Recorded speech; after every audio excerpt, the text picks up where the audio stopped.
gonna keep going, goddammit. What it do? Wow. The Truth Aerospace Jr. There's a big left hand. Gervonta Davis. Shout out to the almighty LBBC, the Lions Den Boston community. If you didn't know, now you know. All right. If you didn't know, now you know. What's going on, everybody? Welcome to another edition of the Morning After Show. Right, that's right. We got me and my man Knockout Boxing 86 TB. Man, how do you enjoy those fights last night, Knockout, man? Oh man, they all was good. I had my TV, I had my laptop, I had my phone. I was just looking at everything all at the same time, trying to watch all the cards, man. But it was a great night of boxing. I just wish they would give me one on Friday, one on Saturday, then give me an Easter card, man, so I can just pay attention to the one right in front of me, bro. But you know what? I was able to figure out a way. And I was very, very happy with what we saw last night, man. A lot to talk about, bro. Yeah. You know, a lot of upset last night. A lot of cards went a different way that we should have thought should have went another way. And I mean, we're getting boxing, and I love it. But like you said, we getting it all at the same time.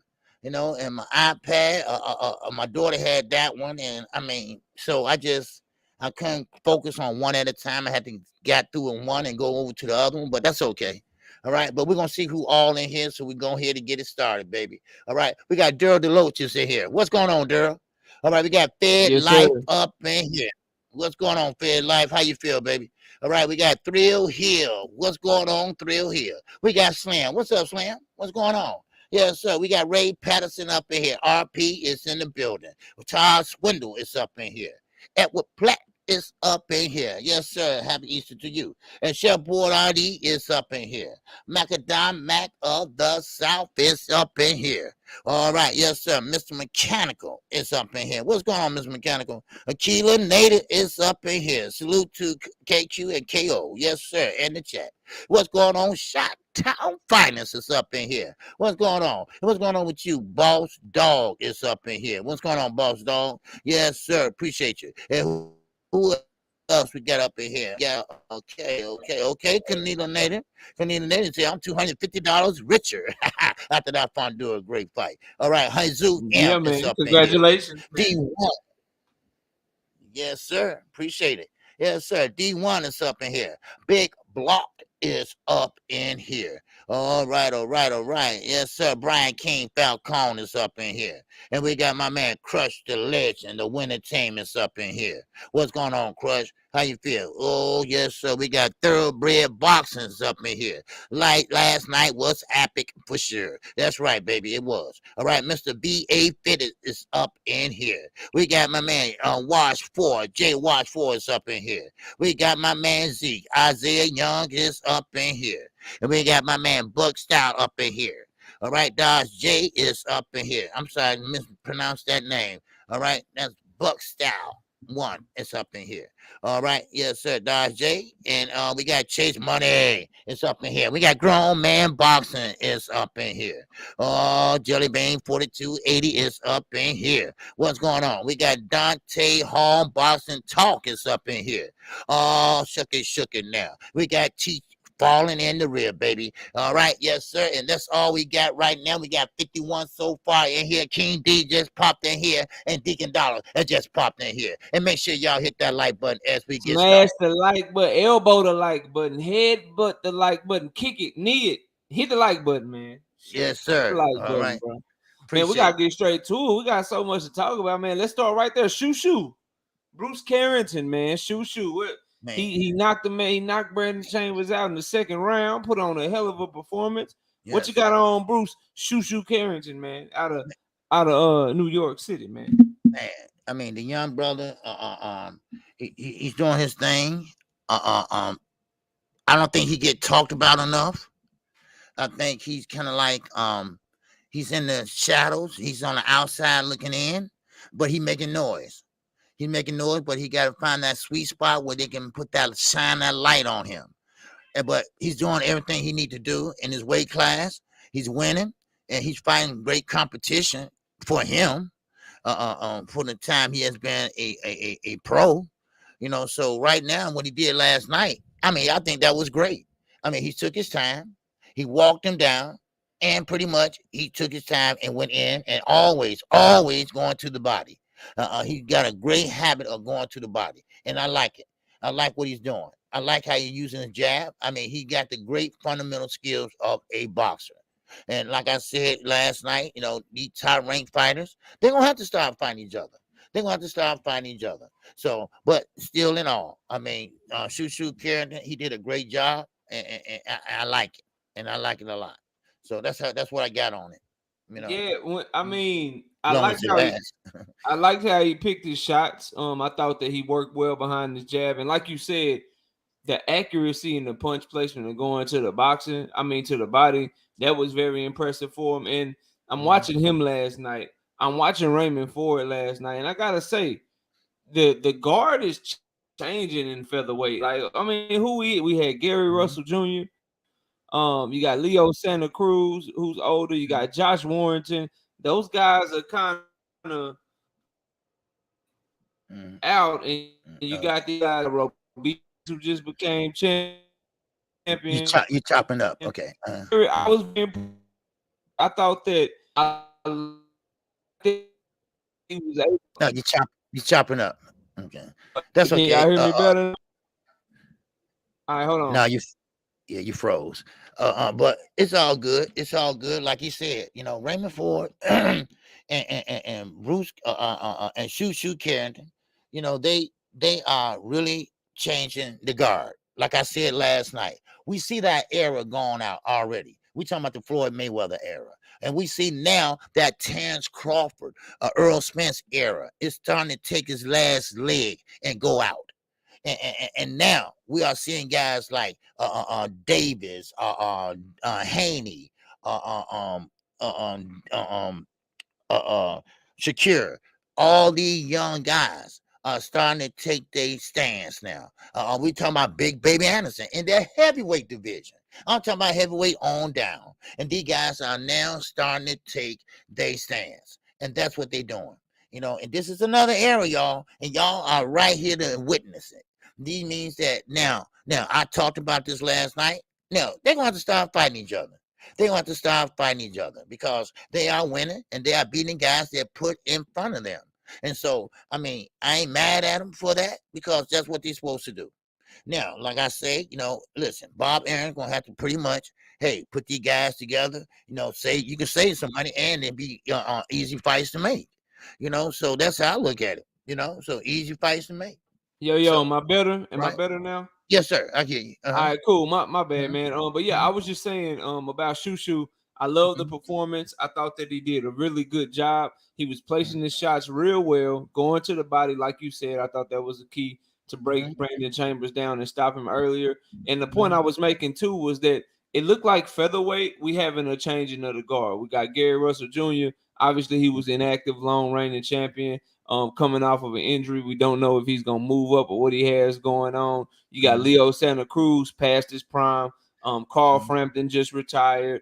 Josh Warrington looking like he done fell off a cliff. And now you got Mauricio Lara, who's a champion. Luis Alberto Lopez, who's a champion. Then you got these young guys that performed very well last night. And Bruce Shakur Carrington and what Raymond Ford did over on the zone, beating up Jesse Magdaleno.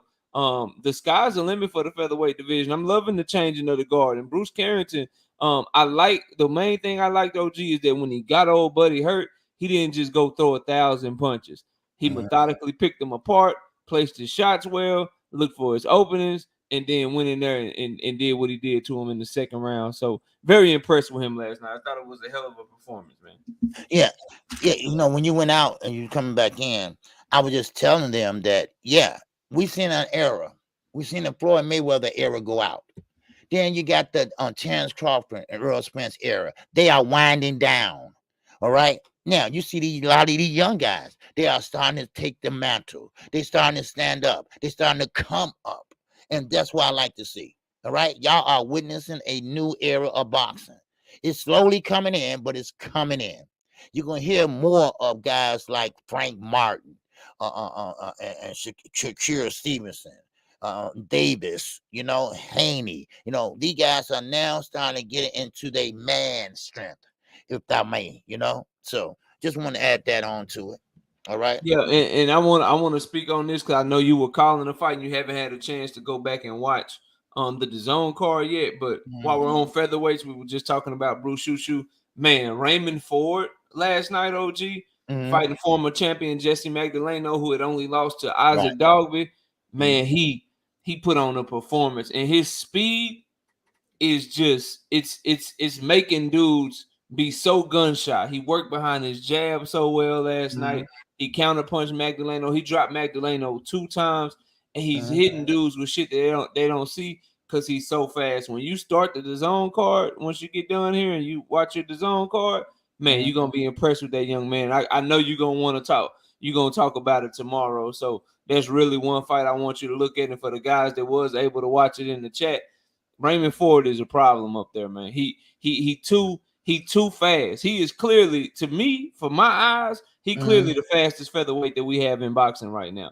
Obviously, you still got Gary Russell Jr., but right now, Raymond Ford at 24, 25 years old, he did something. He demoralized Jesse Magdaleno so bad in a way. I know Isaac Dogby stopped Magdaleno, but Raymond Ford at just 24, 25 years old had him so demoralized that it looked like the life just went out of him. Like he just thought about life after boxing in the middle of the fight because he just couldn't. OG, he just couldn't do nothing with the young man. The young man was just, he wasn't one step ahead. He was like 4, 5 steps ahead the whole damn time, bro. The whole damn time in that fight. So I wanted to speak on that since we was talking about Shushu too. Great performance by Raymond Ford last night as well, man. Raymond Ford. He has fast hands. And he got the speed. And he's a southpaw. So I like Raymond Ford. I like what he's doing, and he is making noise. And like I said, you got Gary Russell Jr., but Gary Russell Jr., now he's / coach also, or / trainer, if you want to call it. So I mean, he's kind of like moving out, from that once a year to pretty much none. So, and I want to recognize Matilio L in that super chat.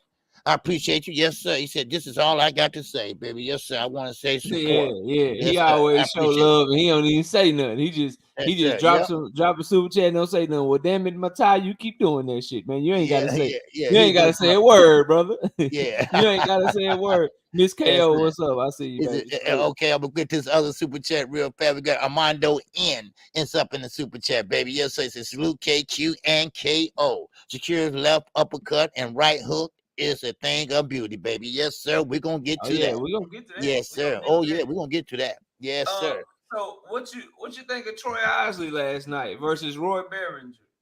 Troy Isley, unanimous decision. What you think of that fight, man? You know what? No, he did a great job. He looked better than I thought he was gonna look. Cause lately he hasn't been looking the best that he can be. Now, last night he did still get hit a lot. He still get hit. He got hit with a lot of punches that he shouldn't have been getting hit with, but he made up for it. He became a counter puncher last night, and that's what I like to see from Isley. Isley did what he had to do, and he came straight in, and he pretty much was throwing those straight rights, and I was like, wow, I was just surprised at Isley, and then of course he was going down to the body. And then he was fighting just like a southpaw would fight in a way, or hold that right jab up there and stab you at the body, to stab you at the liver, And so I like what he was doing. He was thinking in there, and he was fighting great at mid-range, and also when he got in the clinch, he was fighting great with that free hand in the clinch. So, I mean, I think he did a great job. I think he did a beautiful job, so, but that's all I had on Troy Isley, boy. Troy Isley, now he's starting to find his groove a little bit, and I hope he keep it up. So Yeah, he did well. I like this punch placement. He doesn't forget to go to the body. I like how he clearly wins his fights. It's just it seemed like it's something missing. Like it seemed like he at 160. He looks small for the division. I don't know if he can make 154 because he real muscular, and right. I still worry about his gas tank when he steps up in competition and how he's gonna look when dudes are able to really push back at him because he just seemed like he don't have a lot of pop.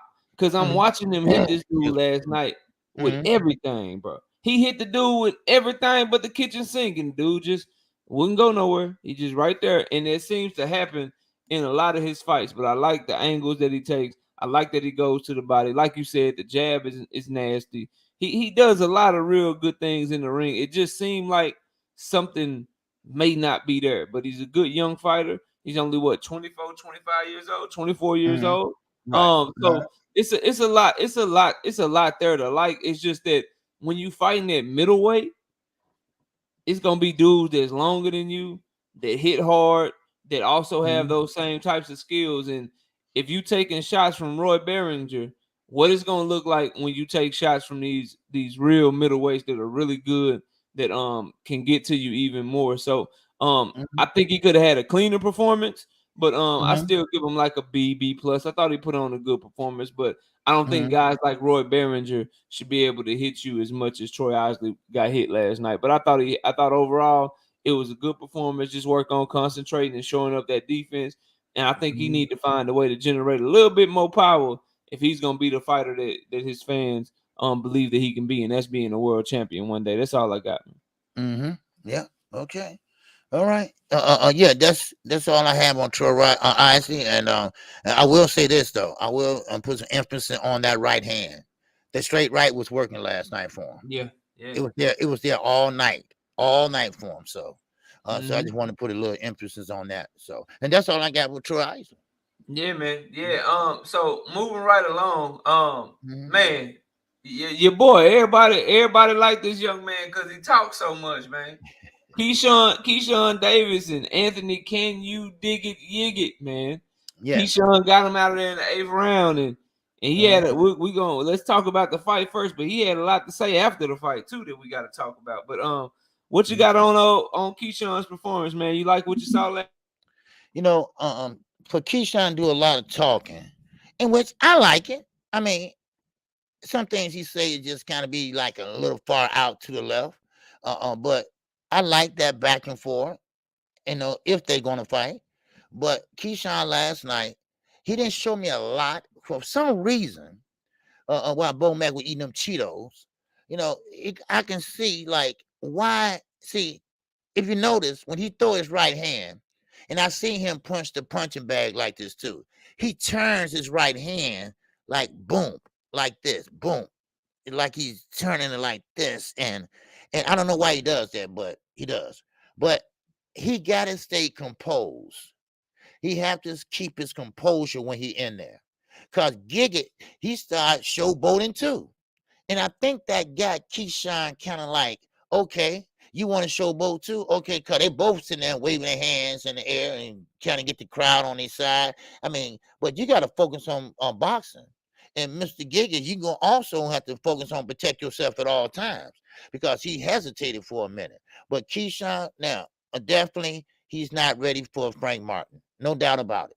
All right, no doubt about it. Yes, you can call him out all you want, but you're not ready for him. Now Keyshawn, now I still think he's a good fighter. I think he spread his legs too wide. Okay, but I think he's doing that to keep on balance if you go in the front or back. But he dropped that left hand.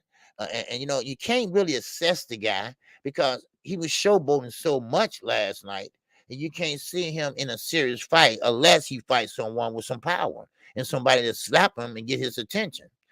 So, but Keyshawn, I think he got a lot of learning to do. And like I say, Mr. Giggit, he's not that top level fighter. And once Keyshawn starts stepping up in levels, and this is why I say, I think the guys stay down at one level too long. You got to inch your way up. slowly but surely inch your way up. Because sooner or later you're gonna run into that guy. And because we are seeing a lot of fighters that run into that guy that really was special and knock you out. So you got to pretty much step up in competition, But Keyshawn Davis, overall his assessment last night, he was sticking that stick. He was working that jab. He was going with the overhand right, and he was getting behind the guard or get it. He had the high guard, and Keyshawn was slapping with that right hand right behind that left hand as he had it up in the high guard. So but Giggit, you know, when you got a dog, a live dog in there, and Giggit was live in there, and he wanted to fight. He really wanted to fight. He said, "Look, I'm not going down. Only way I'm going down is on my shield," and that's what he did. Now he was beat up a little bit. Yes, sir. He was knocked down by Keyshawn, and that's why I said, keep your composure. Keep your composure, because Keyshawn pretty much forearm him, gave him that shoulder bump, and gave him that glove in his face. Things like that. Now, of course, this is boxing. This ain't ice skating, right? This is boxing, and it's a combat sport, and sometimes you have to do what you have to do. But still in all, Giggin didn't want to go down. But that body shot, it made him go down. That body shot made him go down, and that was a great body shot by Keyshawn. So he got a ring IQ there a little bit, and he knows what he have to do. Now he got to put it all together. Is he a complete fighter right now? No, I don't think he is. But can he be? Yes, he can be. So that's how I look at it. Mm-hmm. I was on mute. I like Keyshawn, man. I thought he did well. I like how he was in the pocket and stayed right there close to Anthony Yiggett, and he was able to block and parry a lot of his shots. His defense was on point last night. What they say, swimming without getting wet. So I like that part of his game. He's always accurate with his shots, and he really broke Yiggett down, because Yiggett was there trying to scream, trying to hype himself up and all that shit, but it was just because he was getting his ass beat on. That's why he kept doing that. So I give his performance an A. Like the left hook was working beautifully. He got behind his jab when he needed to, landed the right hand, and everything was set up in the angles he would take to get those body shots off. I thought was very impressive. So Keyshawn is it, man. Keyshawn, he can fight. Can he fight to the level, and will he back up all the talking he doing? Or will he be more like a Terrence Crawford and just talk, but never give us what we want? And speaking of him talking, after his performance, after he did a great job with Anthony, can you dig it, Yiggit? He said he want Frank Martin. He said he want to fight Frank Martin next. What do you think, man? Are we taking the call out serious? Do we think he really want the smoke? What do you got on what Keyshawn had to say after the fight, man? Well, I think it was just for clout. I think it's just that, hey, look, I'm a good fighter. I hang out with Shakur. I hang out with Terrence Crawford. Bo Mack is my trainer. So I'm calling out Frank Martin, which is associated with no other than Earl Spence. That is Earl Spence's charge. All right, he's his promoter. So therefore, he's not ready for no Frank Martin. No way, no how. Frank Martin is just too fast and too strong, and he uses angles very well. Frank Martin had a great last fight when he fought. So Keyshawn was doing it. Basically for clout, pretty much get the crowd riled up. He's there with his homie Shakur. That's Shakur homecoming. So I get it why he said it, but Keyshawn 8-0, he's not ready for Frank Martin. No, he's not at all. Yes, maybe later on he can pretty much have a competitive fight with him, but not right now. When you work on the side of a guy named Anthony Joshua, when you work on the side of an undisputed champion of Jamel Charlo, when you work on the side of none other than a 3-belt unified holder, Earl the True Spence Jr., that helps you out somewhat or a little bit. It got something going on, so you're not ready. You're not ready right now, Keyshawn, and, but you did a great job last night.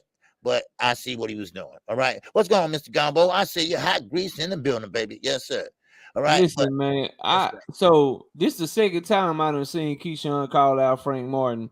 And I'm all with the fight, bro. Like I'm with it. Like, make that shit happen, because I just got on to him because he was talking some crazy shit, talking about I'm waiting on Devin Haney to drop the belts and I want to fight for a vacant belt. So sound like you don't want no smoke with Devin Haney. But if he wants smoke with Frank Martin, man, they listen. If we by a long shot, if we get Earl and Bud in the ring, Frank Martin and Keyshawn be a damn good co-main event. You know what I mean? Yeah. So if they calling for it, man, and they both acted as if they up next, the way that Keyshawn talk, yeah, he need to get in there. He need to get in there. Hell, he got more. He an Olympian and shit. He a silver medalist, so he got a lot of experience. They say he got 7 professional fights, but Frank Martin ain't really have no amateur career. So I'm with it, bro. Like when these dudes get to calling out, I just want them to stand on it. If you really want that fight, then pursue it. Now, I do get what you're saying because it sounds like part of the Bud Crawford, you know what I'm saying, blueprint. Sound like that shit through and through. I'm at Top Rank. Let me call out this dude that is all the way over here on PBC. And I would just say, shit, you got Raymond Muratalo on your side of the street. You got Abdullah Mason on your side of the street. You got Carlos Balderas over there. You got a lot of 135-pound fighters that you could be calling out, that you could say that you want to fight. You know what I mean? So why not call them out? It's a part of me that's with you, like, say, bro, like you got all these dudes over here, man. But shit, if the call out real, then make that shit happen. Like, cause I'm all for that fight. I think it's a good fight. Shit. Like if Keyshawn is what my brother Dante Hall says he is, the other Terrence Bud Crawford fans, because Dante Hall ain't one, but what's happening, OG, is that people like Keyshawn Davis, just because he with Terrence Bud Crawford and shit. So they going from Terrence Bud Crawford to Keyshawn Davis because they see Bomac with him. You know what I mean? Like I'm seeing a lot of that shit. I'm seeing a lot of that bullshit going on. They ain't no shit about Keyshawn Davis. If Keyshawn Davis was trained by Derrick James, they wouldn't even fuck with him. But they rocking with Keyshawn all because he team Terrence Bud Crawford and shit. I just hope that he don't take Terrence Bud Crawford moves outside the ring of clout chasing and then ducking. You know what I mean? I hope he don't do that shit. I hope he don't do that bullshit. But if he real, if he's serious about this shit, then yeah, make that fight happen, bro. It'd be a great fight. It'd be a great fight, and there's no reason that these two guys can't get it on. I would just caution everybody because I'm hearing Keyshawn talk a lot. I'm hearing him talk shit about Devin Haney and then say, well, I'm only 6-0. And then saying, well, I'm waiting on Devin. I heard he about to drop the belt, so I'm trying to go get one of them belts. So I hear him saying shit like that. I hear him saying bullshit like, I'll never fight Shakur. I will never fight my brother. But you had a brother that was already on the undercard, and you got all these other brothers and shit, but you'll never fight Shakur, and y'all in the same weight class. So I hear a lot of shit that make me like look at him like, all right, bro. But that one, I ain't mad at the call out. I ain't mad at him talking. Just make sure that you stand on that shit and you really go get that fight. Because the last time I heard him call somebody out, he talked all this shit about what he was gonna do to Jeremiah Nakathila. He was like, I'll mess Jeremiah Nakathila up. I'm gonna do this to him. I'm gonna do that to him. And then he proceeded to announce a fight with Anthony Yigit. All right. So don't start that shit, man. Don't start calling people out and saying all that shit, and then you end up fighting somebody else and you never pursue the fight with the guy that you claim that you wanted. So that's really all I got on it, man. I hope that he actually pursues what he say he looking for. Yes, sir. All right, we got Sean Clark in the super chat. He said Top Rank ain't putting Key to the test no time soon. I kind of figured that. I agree, OG, about his level of competition not help him get better. Key ain't ready for Frank. Okay. All right. And y'all get the lights up too, man. The lights are way down. And we got almost 152 people in here. All right. Come on, hit the light for the old man. All right. Hit them for the old G and the young G. All right. Yeah, man. Smash the like. It's Easter. Y'all getting boxing talk on Easter Sunday, man. Yes, and happy Easter to everybody, man. Y'all come on. Happy Easter to everybody. All right. Yeah, y'all come on and hit that like button. Next fight we got to get to, man. We got to talk about this heavyweight, man. Jared Anderson put them things on that boy last night, man. Hey, he put them things. They call that man the Dominican Mike Tyson. Shit, yeah, right. Yeah, right, boy. Say Jared Anderson wasn't playing no games, man. What you got on Big Baby, man? The real Big Baby, Jared Anderson. The real Big Baby. Anderson is a big problem. He's young. He's inexperienced somewhat, and we haven't seen the best of him yet. We haven't seen the best of him yet because why? Because he hasn't been in there with the best of the heavyweights yet. But we have seen by the eye test that he put hands on Elias Herrera's last night.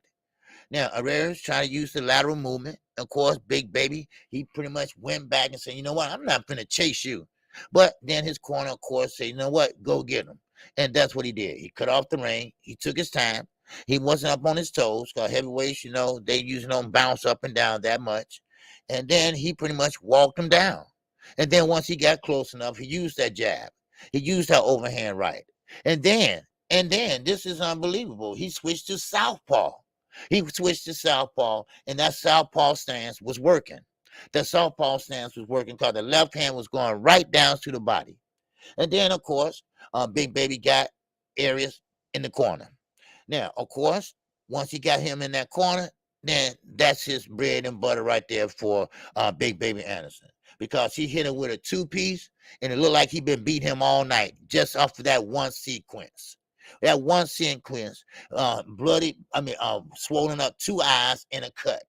One sequence now, I'm talking about a 3-piece. And that was it. That was it, and that was the fight, baby. They said, you can't go on because he was getting beat. Now, people don't understand this and don't realize this. When you're a heavyweight, you got power. All you got to do is hit him on the arm, hit him on the elbow. That hurts. That hurts very bad, and that can wear you down. Now, Arias, he tried to use a lot of lateral movement because, this is a big puncher, but he's pretty much light on his feet. You ever seen a big guy that's light on his feet and moves like a welterweight, but he's a heavyweight? Well, that's Big Baby Anderson. That's Big Baby Anderson. And he's young. He's young, and he's still growing, and he's still getting experience. So I see good things coming out of him.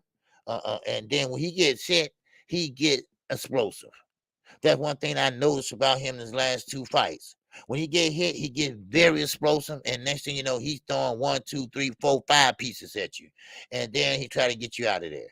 So I mean, I'm not mad at him. He didn't come out with no costume on last night. He came in for war. All right, and shout out to Boston on the minutes. What's going on?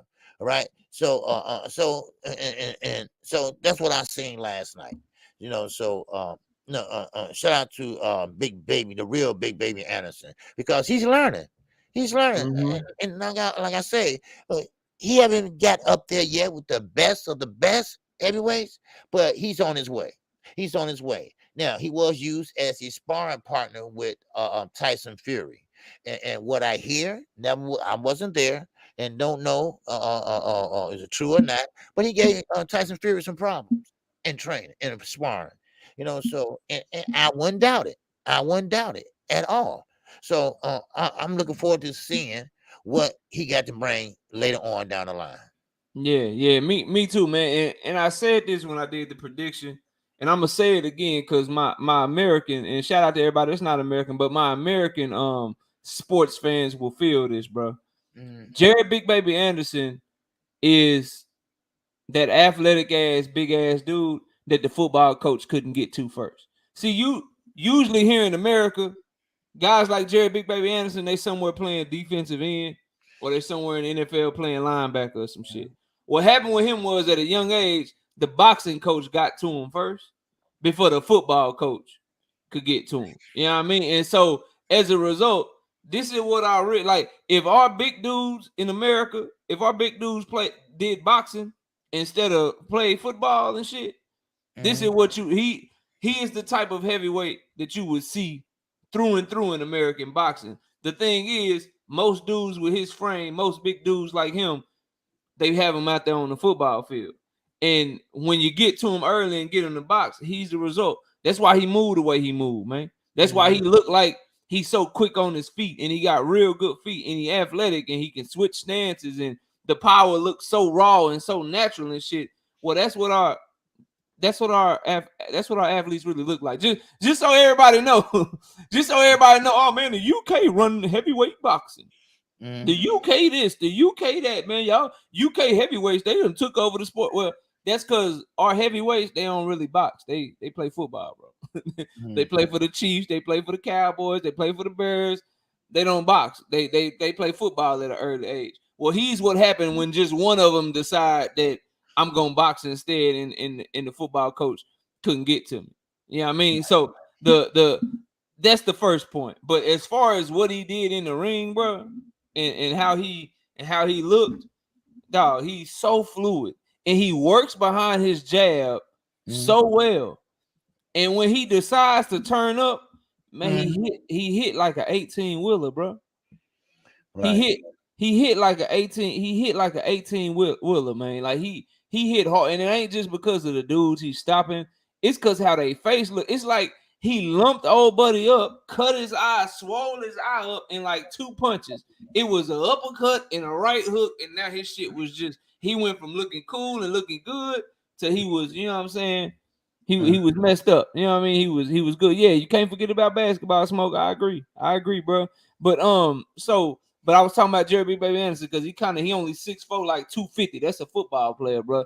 If we talking about the 6'7", 210, 220 Deontay Wilder types, then yeah, I'm with you, Smoke. But I was just talking about that because of Jerry Big Baby Anderson framing his size or whatever. But so I love what he did in the fight. He saw somebody in the ring with him that wasn't supposed to be in the ring with him. And I love when dudes just get him out the ring. Like, I love when you don't play with your food. And he didn't play with that dude last night, man. Sure didn't. He didn't play with him last night. He just said, look, bro, you ain't supposed to be in here with me. I'm not going to play with you. He hit the dude so hard. The dude the dude forgot where he was and tried to dap him up. I don't know if y'all saw that. He hit him so hard, the dude wobbled a little bit and then tried to stick his fist out there and dap Jared up. I'm like, bro, why you trying to dap him up, dog? Like, why y'all like he just knocked the shit out you, bro? And you trying to dap him up? Oh, nah, bro, your ass is out of there. And his corner stopped the fight. OG, he was like, he knew he was knocked out. He was in the corner. He was like, just let me go one more. Just one more round. What you trying to go one more, bro? What are you trying to go on? That basically means you quit. Just let me go out there just for a couple more minutes and let him hit on me some more. You ain't trying to win. You just trying to make it look like your ass is trying to make it look like you there to win. Nah, bro, you knew that shit was over with. Let me just go one more time. Let me just go. And then his corner was like, nah, we stopping the fight. Then when they weighed the shit out, his corner was like, no, but I was talking to him. No, I wasn't talking to y'all. Like, bro, shut up, bro. You know this shit. Right. Stop playing, bro. Y'all trying to act like y'all ain't quitting, man. Go ahead and quit and go home. Shit, right. Don't punch it hurt. I'm telling you. Yeah, he in New Jersey. He from New York, bro. Just go home. It's right up, right under the little bridge and shit. Just take the bridge, go home, bro, and just live to fight another day, bro. You got your ass whooped, man. But that's all I got, man. Shout out Jerry Big Baby Anderson with a phenomenal performance. And the last thing I'll say, OG, he did what I asked him to do. His last 2 or 3 fights, he kept coming out southpaw for no reason. Well, this time he came out in his strongest stance, which is orthodox.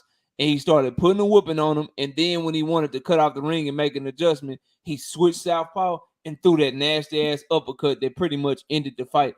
That's switching for a reason I'm cool with. But I think he is a much better orthodox fighter, and he should always start off in that stance. And as a result, he started off much faster in this fight than he did in a lot of fights before. So shout out to him, man, for a great performance. I love what I saw from Jerry Big Baby Anderson. I'm with you.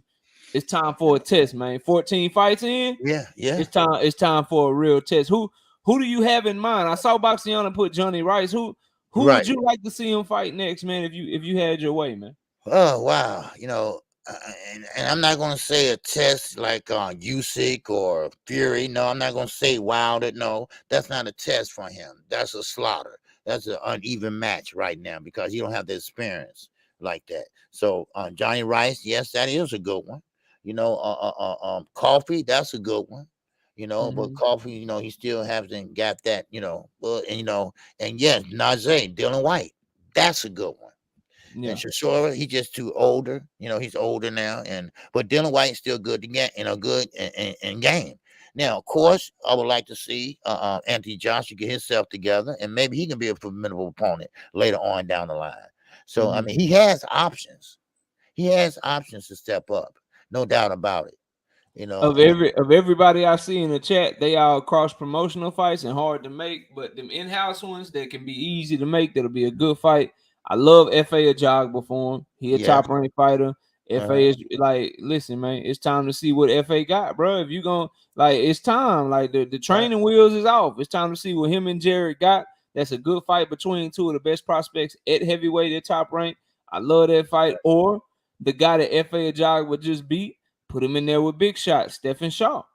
You know, another top ranked Oh fighter. yeah, So yeah. so it's some guys up there that'll provide a step up in competition that we're looking for Jared Big Baby Anderson. I think those two names are the more realistic fights to make than anybody. But yeah, you can do a Johnny Rice because he ain't really got no promotional company like that. You could do a Joseph Parker. I'm sure he'll come over. But I think Joseph Parker well past his prime, just took a whooping from Joe Joyce. I would love the FA fight. I think FA is on the roll right now. FA will come in real confident. But yeah, I like Stephen Shaw and I like FA at Jog because they easy fights to make. Milton ain't ready, Jesus. Jeremiah Milton, he looked horrible. He looked too slow for Jared, man. He looked too slow and he having trouble. He had a trouble with a dude on the Terrence Crawford card, the BLK Prime card. Jeremiah Milton was on that undercard, bro. He struggled with a dude that was like 6'1", 356 pounds, bro. Wow. Dude was in there looking like Bo Mag, bro, just giving him trouble, bloody his nose up, his lip up, and all kind of shit, man. Wow. You don't want to get in there with Jared Anderson, man. Yeah. Mm. You don't want to get in there with Jared Anderson. I don't even think that's a test. I'm talking about a test, man.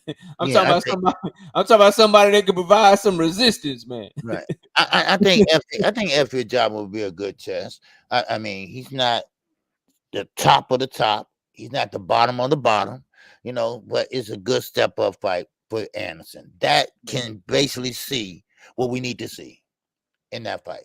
Because he's fighting a stronger guy and a bigger heavyweight.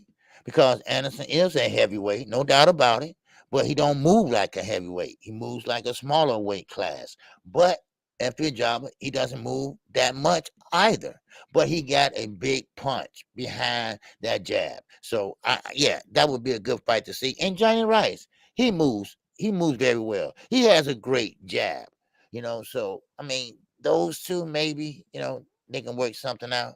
And like I say, FA Jabba, these are in-house fights that can be made. A lot of top-ranked fighters can fight each other. And that's what's going to have to boil down to sooner or later. So shit, bring them back on. Listen, and I see people putting in the chat, man. If they ain't did the Teofimo and Josh Taylor undercard yet, they need to throw Jared Anderson and FA on that bitch, or throw Jared Anderson and Big Shot on that bitch. Like, it's right there in New York. Jared Anderson is building a real good fan base in New York and New Jersey with what he just did on Shakur Stevenson card. Put Jared Anderson on that card, bro, and give him some real work. You know what I mean? Or somebody that we think is real work, and then let him go show us that it ain't really real work, that he really is like that. So you know what I mean? Like, do that, and so let's keep it going. That's one thing I wanted to talk on. They announced officially. We all knew it was coming, but they did an interview and they announced officially right leading up to the Stevenson and Shishino fight. That it is official. We got Teofimo Lopez and Josh Taylor.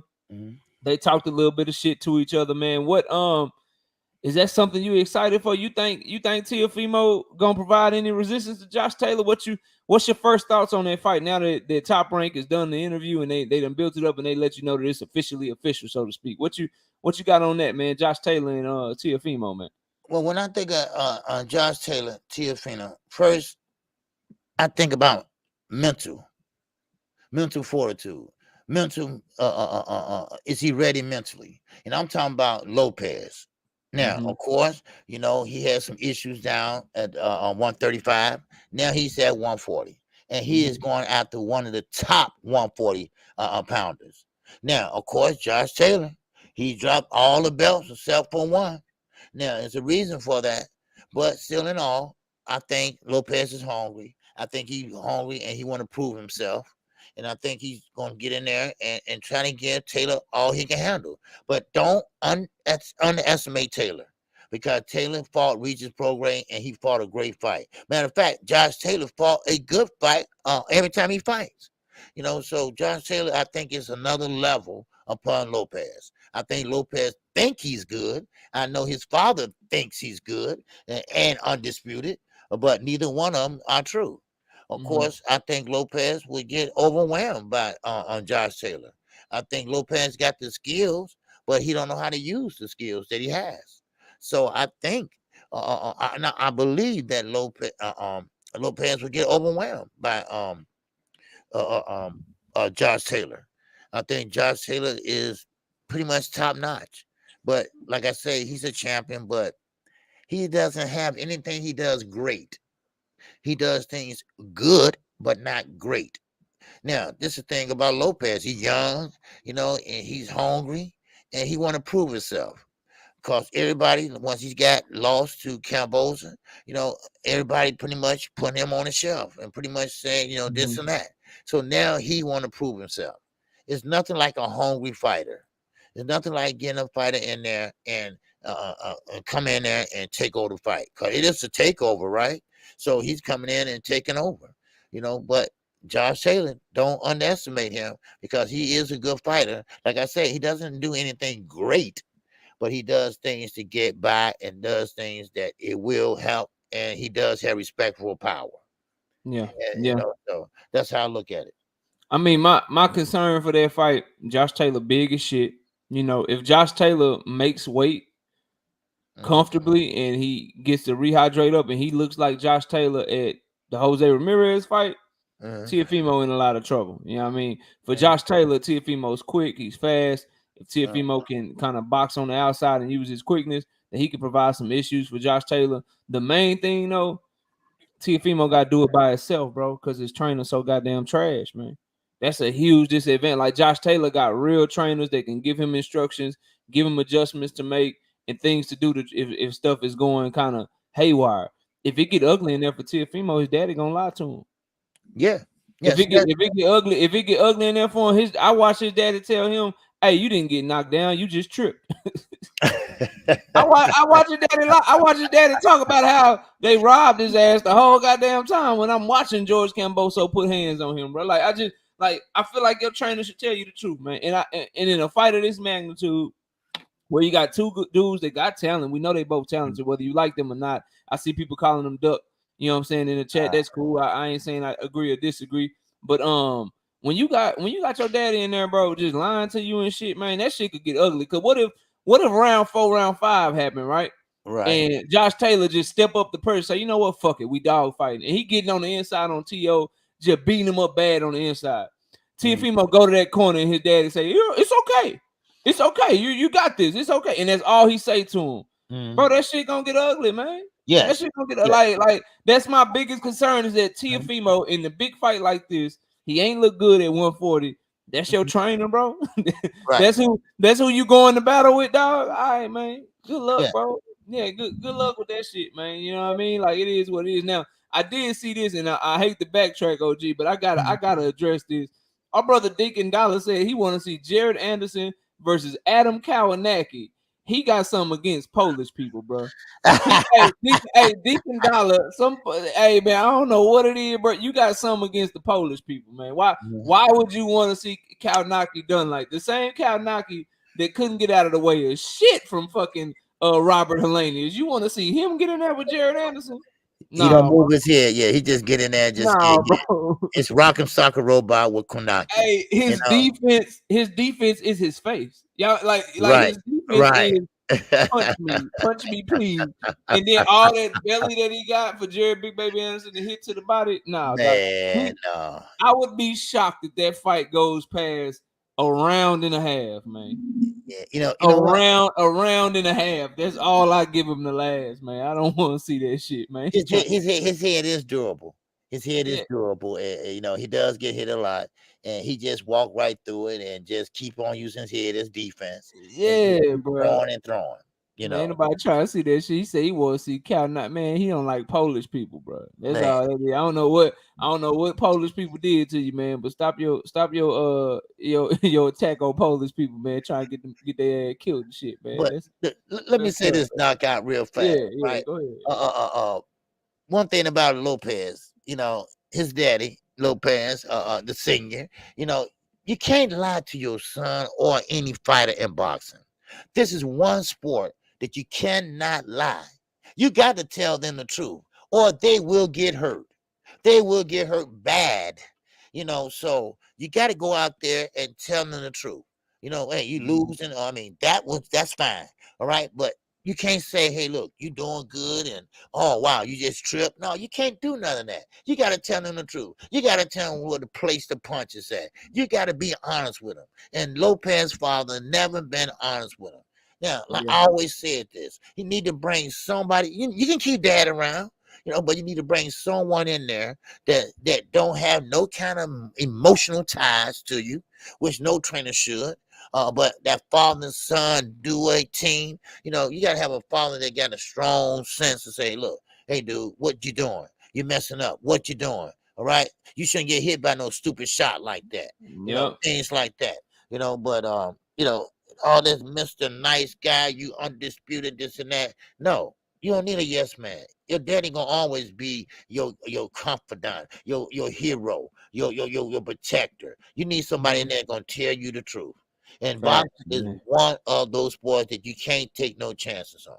So and that's the biggest concern when you see Teofimo Sr. behave that way. The biggest concern too is I don't think he the type to stop the fight if his son getting his ass whooped, which could be dangerous for Teofimo Jr.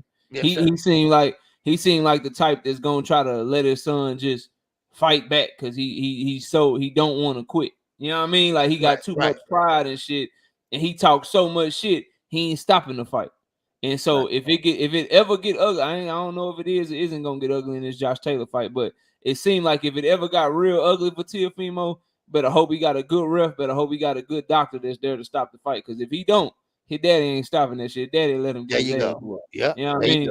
His daddy let him get his ass whooped. That's the vibes that I get from him. But that's all I got on that. They officially did their little first face off or whatever. And so it is what it is, man. Shout out to them. Hopefully they can get a good fight, and I wish Jack Catterall would have got this opportunity, but it is what it is, man. They giving it to Teofimo for the big money, and we'll see how they perform. Now, before we get to the main event on this one, we got another main event we got to talk about, man. It's in the title of the video. Sebastian Fundora. He was controlling the fight. He was winning the fight. He was landing his uppercuts. But then that horrible defense came back to bite him, and Brendan Mendoza sent his ass to the shadow realm, bro. Man. With a left hook, and then while he was out on his feet, he hit him with a nasty overhand right. And you could just see, since he's 6'5", the bigger they are, the harder they fall. Because since he fell from so high up, man, his head hit the back of that canvas. He set up, and he just smiling at the ref. I'm like, what you smiling for, bro? Get up. Why you smiling? He couldn't do it. Get up. He couldn't get up, bro. What you got on Mendoza and Fundora, man, before we get to all right. Okay, we got over 185 people here. Please hit the like. We only got 133 likes. All right. So just hit the like, all right, share the video. All right. Now, Fundora. Fundora was doing a great job. Matter of fact, he was up by what? He won all the rounds except for the first round. Yeah. At the end of the stoppage. Okay. That just shows you how much he was up. And yes, the uppercuts was working. And yes, he started sitting down on his punches. But Mendoza would not give up. He kept going in there and trying to wrestle with him and go down with him. And matter of fact, he went so low that he went under the shorts in the belly line. All right. So basically, he's going to have to stand up and get to the body. That's what he needed to do. But of course, he stayed in there. And he got slapped around by Fundora.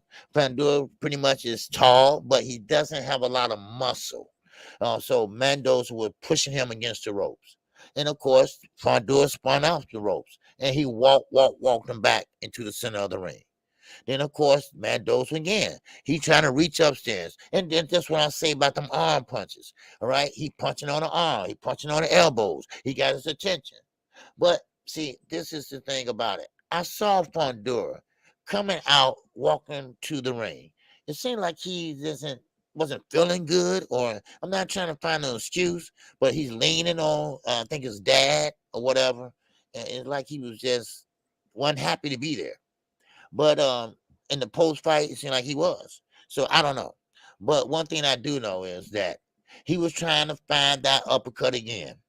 but Mendoza got there first. Something like when Tony Harrison and Charlo was fighting. Charlo's got there before Tony Harrison got there, and then what happened was he got hit with a nice shot on the jaw, flush on the jaw, flush, and Fundora stopped, and he just didn't tip over. He just stood there. I mean, he was hurt, and Mendoza. It took him maybe about a split second, and then he went in there and hit him with a straight right. And what you know, the harder they fall, yes, you're right. The harder they fall. And he went flat on his back and head. And of course, he did sit up, but he wasn't getting up. He didn't even try to get up. He didn't care what count he was at. He said, I'm not getting up. Matter of fact, he didn't even know where he was at. So basically, Mendoza, yes, he came out and now he's an interim champion. Okay? Now, he said he wants all the big smoke. He wants all the smoke. And keep in mind, Mendoza only got this fight on a 10-day notice. Yep. A 10-day notice. And he came in there, and like you said, he is the last notice king. They call him for the last minute fights. And he had been veiled in the last 2 fights. So, I mean, would he beat Jamel Charlo? I don't think so. But right now, a lot of people last night were saying that, okay, the height job is over. All right, the height job is over. Because what he did to Erison Lubin, no other fighter is going to stand in front of this guy.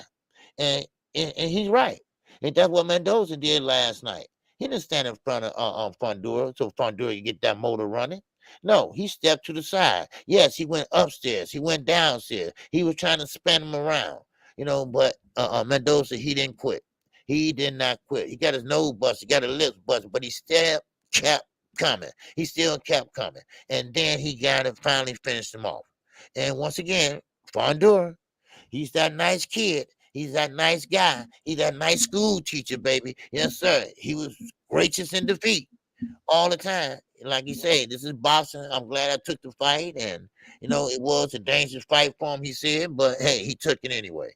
But, like I say, that rocked the betting world. All right, I'm not a bettor, but I know you are, KO. But I think that rocked everybody parlays. All right, I mean, yeah. That's the only that fucked me up last night. Yes, that's the sir. only one. That's the only one that messed me up, man. That one, no, that ain't it. Cause MJ Akhmadaliev got his belts took from him too. You'll see on the zone card. Tapalis beat MJ Akhmadaliev, the other champion, with at 122 with Stephen Fulton. He got his belts took last night. Wow. In the co-main of the Jesse Bam Rodriguez card, he got his belts took. So he ain't even the champion no more. So you'll see it though. We ain't gonna talk about it because OG was calling the fight, y'all, and he gonna go watch the DAZN card and shit. So y'all bear with us. It was like 100 fights last night. We can't cover them all, but we trying to cover the big ones for y'all. But on the Fundora Mendoza fight, it was one of them things where Fundora was in control of the fight, but when you got flaws, when you got such big holes in your defense, you always just one shot away. And it was proven by what happened to him because he was hitting Mendoza with everything. Like I heard you say, he had his nose bloodied up. It looked like it was on the way to another, stapled Sebastian Fundora performance where he just outwork you, hit you with uppercut after uppercut, and stop your ass late. That's what it was looking like it was on his way to because Mendoza wasn't really firing back. And Fundora was doing what he do to everybody, making it his fight, making it a war of attrition on the inside. But that horrible defense caught up to him. And when Mendoza caught him with that hook, that shit was over with. He was out on his feet. But that overhand right, it landed right on the button. And when you hit somebody that's already pretty much knocked out with some shit like that, that's how you cause real damage. And he did that shit, man. He did that shit and got him up out of there. One thing I want to speak on that you didn't, and the people in the chat that know me know that I've been saying this. I tried to tell y'all about that young man, Jesus Ramos. Y'all know Jesus Ramos was in the ring with Brian Mendoza too. And he beat the shit out of Brian Mendoza, had him running around the ring scared and shit for 10 goddamn rounds. Wow. So what this fight showed me is that Jesus Ramos is ready right now, bro. Like everybody talking about Mendoza and Fundora rematch or Mendoza this. They need to make a rematch between Mendoza and motherfucking Jesus Ramos, who already beat Mendoza, so Jesus Ramos can become the mandatory in the WBC. Cause he the only one, bro. Like I'm telling y'all right now, I hear what everybody's saying. He the only one that got a shot in there with Jamel Charlo. To me right now. So what last night showed me is that Jesus Ramos is the complete fighter that I thought he was, because he made Mendoza look like child's play. And he did him way worse. And Fundora ended up getting stopped by that dude, man. But I thought it was a great job by Mendoza. I thought that he did what he was supposed to do. He looked for the opening, saw the opening, and took advantage of his opportunity. Fundora's back to the drawing board, but you can't be in boxing at the world class level and have no defense, man. Eventually that shit gonna catch up to you. Everybody chin got an expiration date. It's certain punches that you can get hit with, no matter how good your chin is, your ass is gonna be hurt and you're going down. You know what I'm saying? Your ass gonna be hurt and you're going down. And that's what happened to him. He got hit with a shot that would have put anybody out, or would have hurt anybody, or wobbled anybody, and he ended up not being able to recover and got his ass stopped, man. So, hopefully he gets back up and is able to bounce back. But as long as he still ain't got no defense, he gonna be a problem. He gonna be in trouble with all the top guys up there. Even because you could say he beat up Erickson Lubin, but shit, Erickson Lubin put him down. So dudes is touching his chin, man. His chin is getting touched, and since he's so high up, and dudes got to generate so much leverage and throw so hard and so high to hit him, when they do connect on him, it be big shots. Yeah, it be big hard ass shots, and so he got his ass put out yesterday. We'll see what's next from him, but that's all I got on it, man. But let me ask you this, Kel. Fundora, 6'5", I think, and half inch, something like that. He's so tall. So how a guy that tall can he fight in the clinch? Because he didn't know what he was doing last night. Because he couldn't really hold on to Mendoza because he's down here and he's trying to hold on, but he hold on to the shoulders and trying to jock for position and trying to work with a free hand. I mean, he's not the average height, and you're not going to get the leverage on your punches because your arms are too long. So, I mean, how can a guy that tall fight in the clinch? We know how a small guy would fight. Well, he just got to refuse it, and he couldn't refuse it enough last night. You know what I mean? He just couldn't refuse the clinch. But when he's on the inside and they not clinching, he's nice on the inside. He can fight real well on the inside. He just ain't strong, like physically strong to keep you from holding him and shit. He counts on the ref to break you up, and usually he's the A side in his fights. So they do that. You know what I mean? They'll do that for him, but it's gonna be hard for him because I mean you 6'5" and you 154 pounds. You a stick, man. Right. You a stick out there, so it's gonna be hard for him to keep dudes off of him fighting the clinch. And his arms are so long, so they're easy to grab. You know what I'm saying? Like they're easy. You can easily grab him and put him in the clinch, and it's hard for him to refuse it because he's so long. But he gotta stop throwing. Like I know he long and shit, but bro, he gotta stop throwing uppercuts from mid range. That's the other. Like he gotta get it if he can. Try to fix his defense, but most importantly, stop throwing uppercuts from so far out. He done fell in love with that shot. Everybody know it's coming. Everybody knows it. And dudes with high ring IQ, they gonna take advantage of that shit, man. You can't be throwing uppercuts from the other side of the ring, man. No matter how tall you are, man. I saw that. Yeah, he was throwing uppercuts all the way back, and nowhere near Mendoza.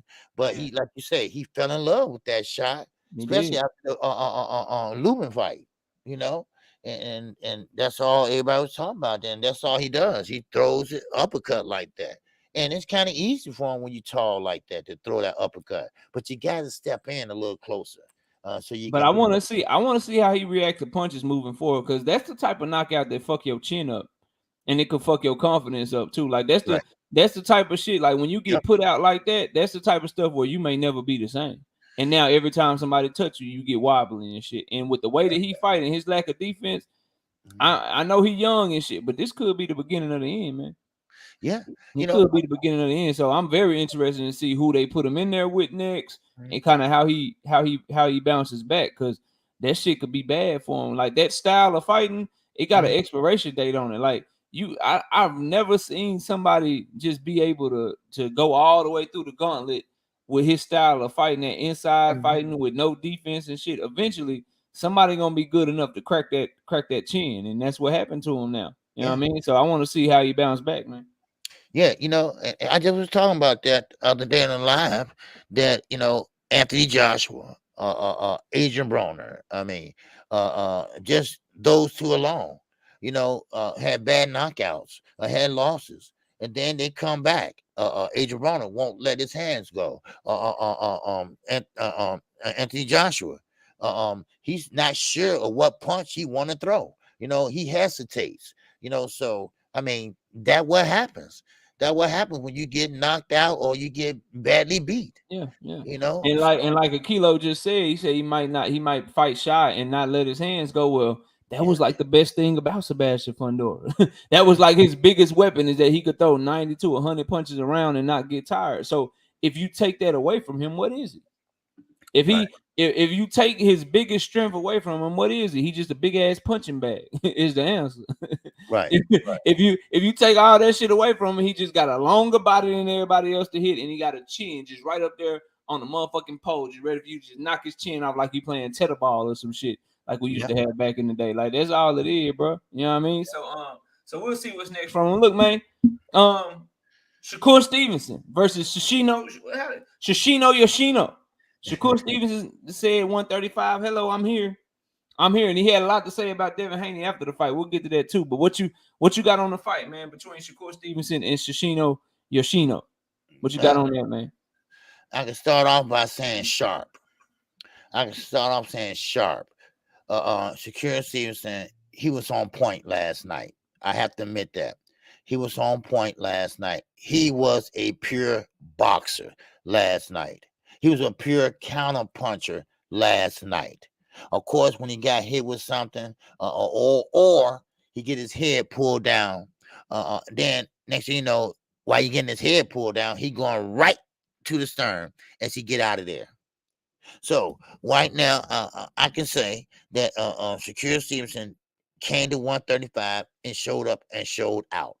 But I don't think he had the right opponent in there, because he dominated his opponent, and he was a typical Shakur Stevenson. The typical Shakur Stevenson. He takes his time.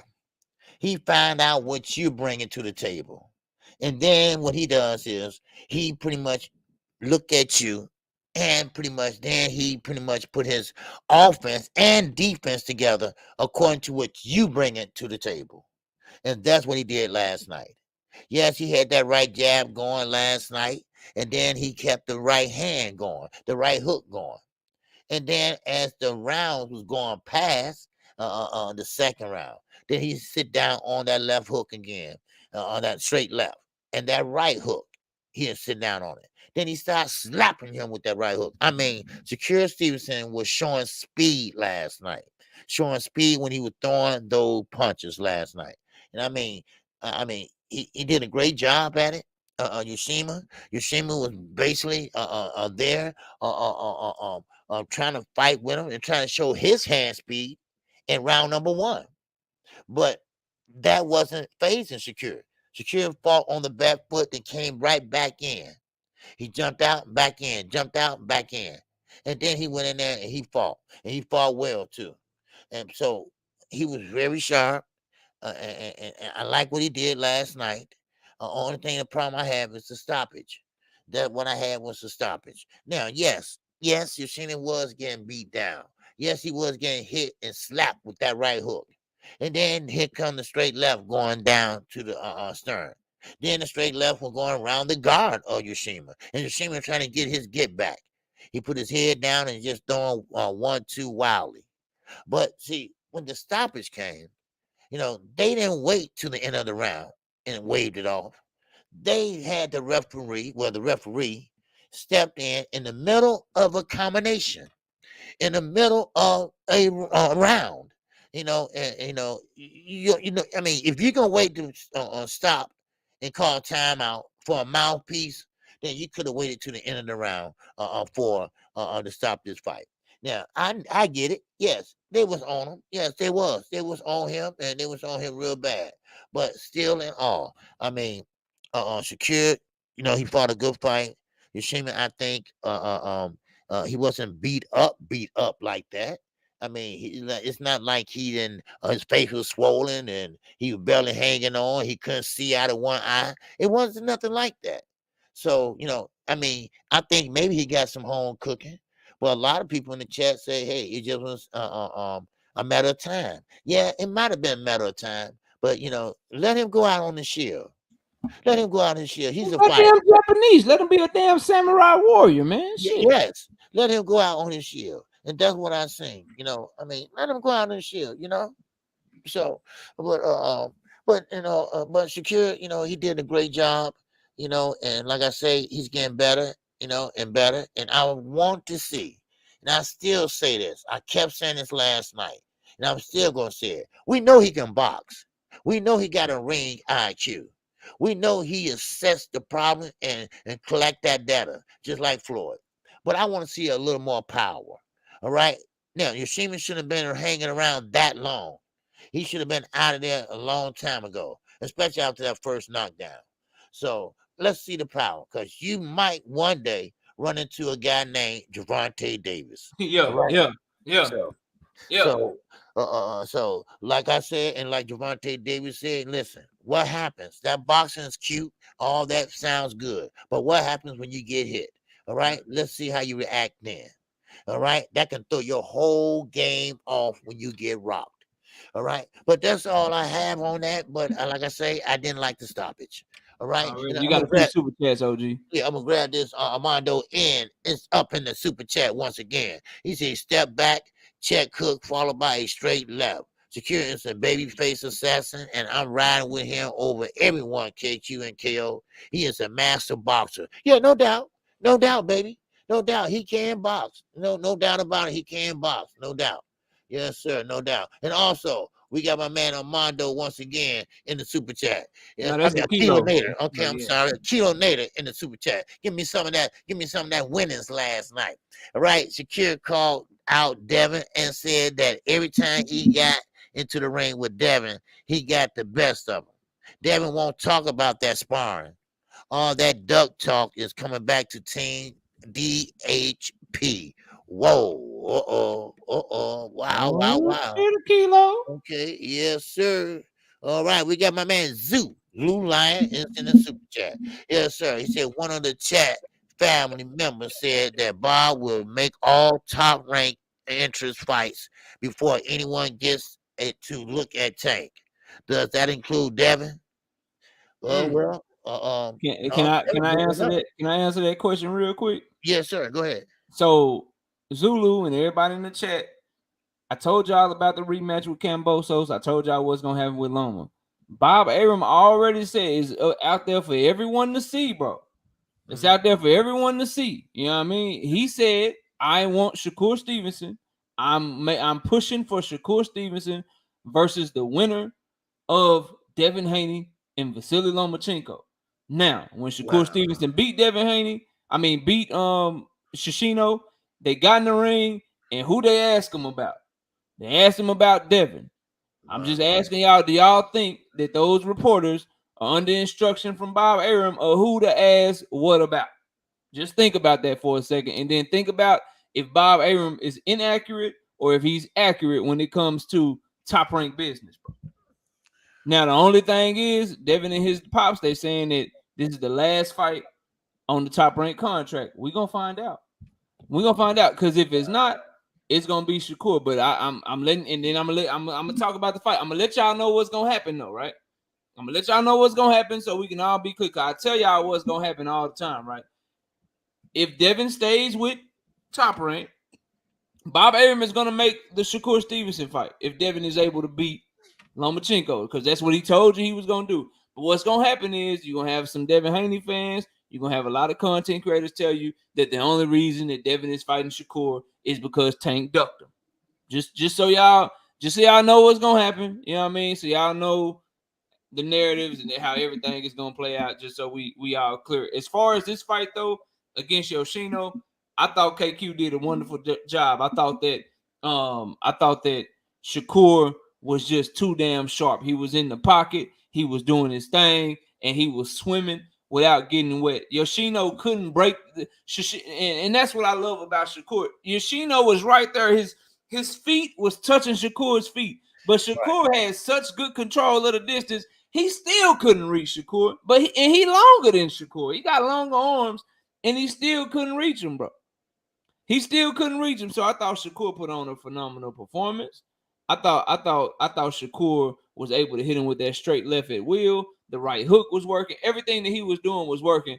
It was just, let's just keep it real, bro. It was a bad matchup. The dude just, even though he might be number 4 in the WBC or whatever they had him ranked, bro, he just didn't belong in the ring with Shakur. And Shakur did what you're supposed to do when people don't belong in the ring with you. He walked to him, stepped to him, used his superior boxing skills, and he eventually got him out of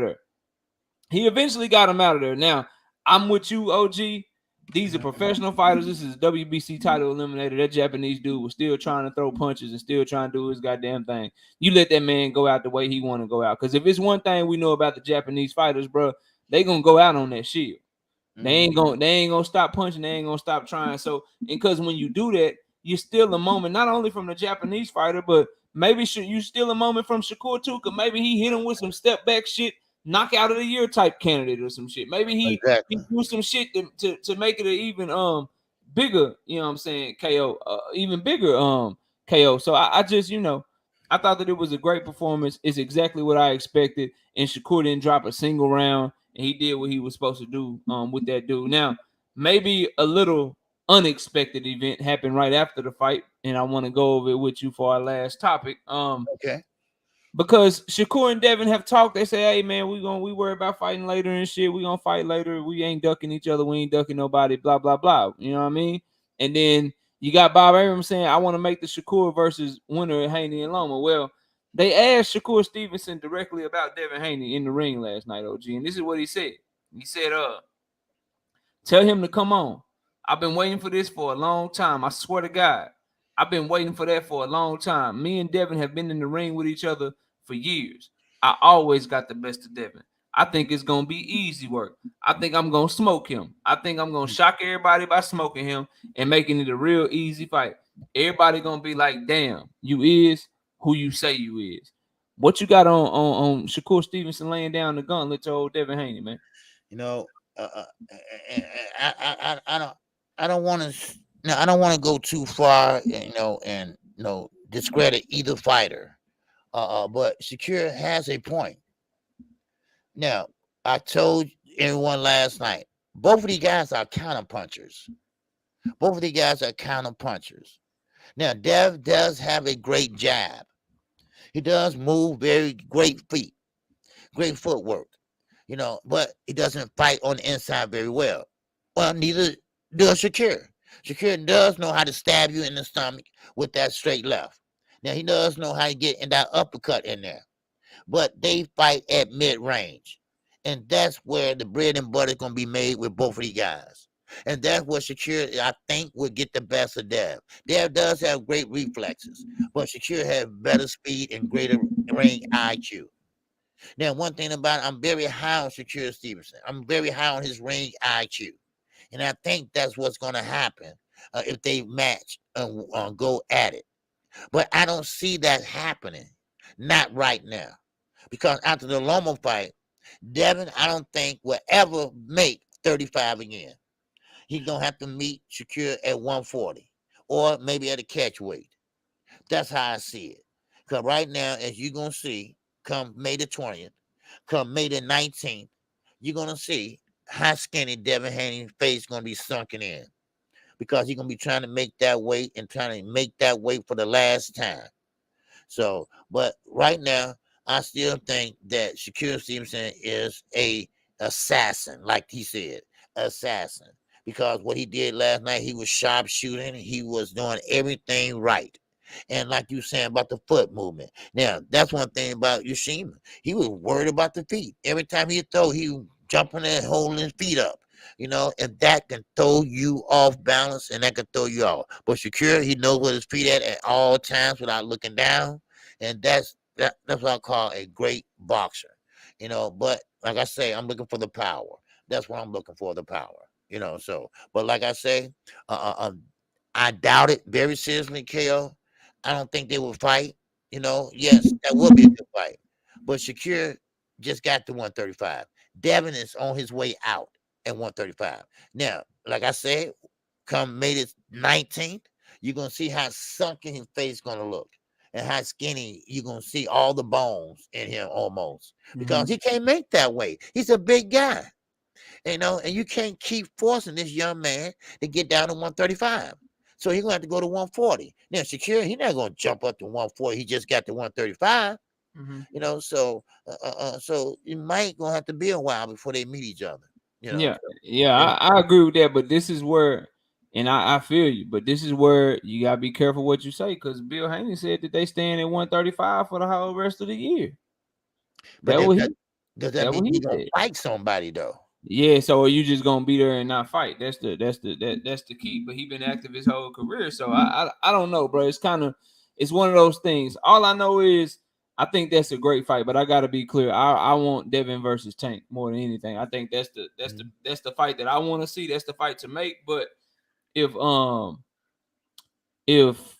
we get Shakur and Devin, I'm ecstatic about that fight too. That would be second in line. But Tank and Devin is the one, because they gotta fight. That venom is real. That hate is real. The competitiveness. They got a lot more smoke for each other and a lot more to say than Shakur and Devin. They've been way more friendly towards each other. But it looked like Shakur is saying all of that stuff. You know what I'm saying? Is throwing all that stuff to the window. Now, what about Tank in the way?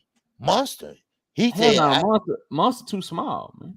man, okay. What he gonna do? He gonna come up. So Monster was at 118. He about to fight Cool Boy at 122. He gonna skip 126, 130, and go to 135 to fight Tank. Man, he get his ass. That's why I don't understand why Tank's saying his name. Yeah, he get it. Well, yeah, Tank just tripping with that. Maybe he want to go to Japan and get some sushi. That's why he said that shit. I don't know, bro. I don't know. Hell no. Man. Monster would. Man, no. Monster will get hurt in that fight, especially right. Unless he got some Manny Pacquiao shit going on, and he's a human being whose power is gonna be way less at 135. Man, Tank gonna walk to him and walk through him, bro. I don't see nobody Tank size doing nothing with him. Like, you got to be big, strong, long.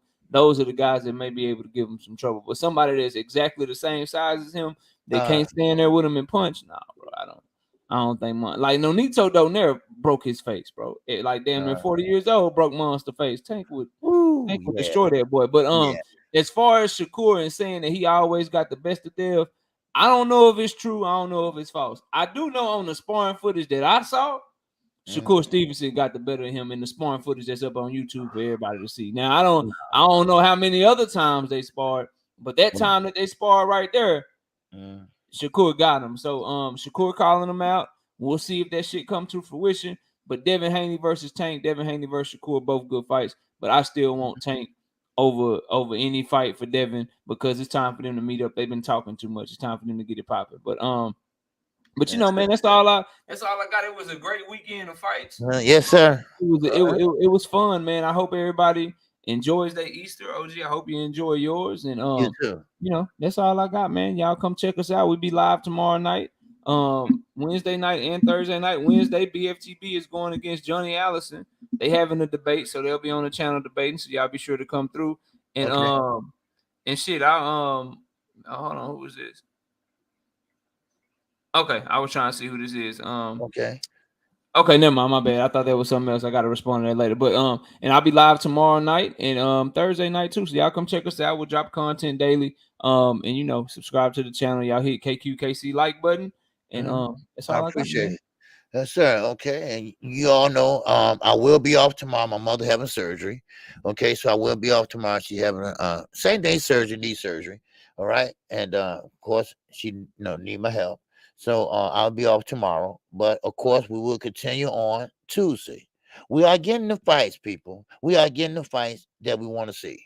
All right. Well, we're getting the fights. Put it that way. Now it might not be the ones that we want to see, but of course you seen Terrence Crawford last night. He was hanging out with Bomac, and of course Davis and Shakur. He was in Shakur dressing room. You know, you seen your Dennis Ugas and Mendoza dressing room. So. I mean, we're getting all the fights and everything going on in boxing right now, and we're getting it right now. You know, so I mean, look, I appreciate you all because you all making the channel. We work for you all. We work for you all. All right, and Knockout Boxing, he's doing a great job. He's doing a great job, and he making some noise over here. All right, over there. All right, so make sure y'all go check him out. Make sure y'all go check him out on Monday, Wednesday, and Thursday. All right, man. And I am KQKC Boxing Network, and I do come on Monday through Friday. Yes, except for tomorrow. All right, 11 a.m. Central Standard Time. And with that, that's all I have. And with that, I'm out of here and knockout boxing. Peace, and I will catch you tomorrow night, baby. All right, we out. Peace. All right. Yeah. You know what, man? Let me take it out on some good note. How about that? This song is Yeah. for all those ballers out there. All right. Those hustlers. And just people Oh, that yeah. getting their money on. Oh, yeah. To all Yeah. you haters, Appreciate everybody. We had a just good night remember of this. boxing. And this old man I'm living it up, sit back y'all. and relax. Haters tried to put me down, telling me things I couldn't do, and goals I won't achieve. Even my best All right, friend my used word. to What's say good with you? that I wouldn't Replay will amount to always much. be on, so you can check out replay and the super changes and